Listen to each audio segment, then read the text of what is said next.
গ্রামের শেষ মাথায় একটি পুরনো বাড়ি ছিল। মানুষ বলে সেখানে রাতে অদ্ভুত আওয়াজ শোনা যায়। রাফি আর তন্ময় সিদ্ধান্ত নিল সেদিন রাতে বাড়িটা দেখে আসবে। তন্ময় রাফিকে বলল, এটা কি ঠিক হবে? সবাই তো বলে বাড়িটা ভৌতিক। রাফি বলে, আরে সবই গুজব, চলো দেখে আসি। বাড়ির সামনে রাত তখন 8টা। হাওয়া জোরে বইছে, বাড়ি কাঁপা কাঁপা শব্দ করছে। তন্ময়, শুনতে পাচ্ছ? যেন কেউ ফিসফিস করছে। রাফি হাওয়ার শব্দ ভয় পেয়ে গেল। হঠাৎ দরজা শব্দ করে খুলে যায়।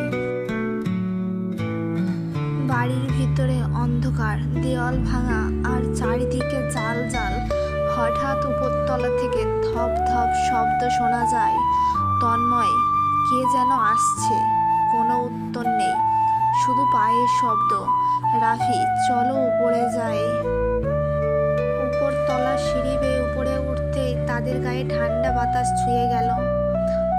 তন্ময় ফিসফিসিয়ে বলল, আমার গায়ে কাঁটা দিচ্ছে রে। হঠাৎ একটি ছায়া তাদের সামনে দিয়ে চলে যায়। তন্ময়, ওটা কি ছিল? রাফি বলল, আমি জানি না। হঠাৎ একটি কর্কশ কণ্ঠ শোনা যায়। অদৃশ্য কণ্ঠে, কে এসেছে? তন্ময় বলল, রাফি, পালা এখান থেকে। তারা নিচে নামতে দরজা নিজে থেকেই বন্ধ হয়ে যায়। মনে হয় কেউ দরজার পিছনে দাঁড়িয়ে আছে। তারা বাইরে বেরোতেই দেখে বৃদ্ধ কাকু এসে বাইরে দাঁড়িয়ে আছেন। বৃদ্ধ কাকু বলেন, তোমরা কি এই বাড়ির ভিতরে গেছিলে?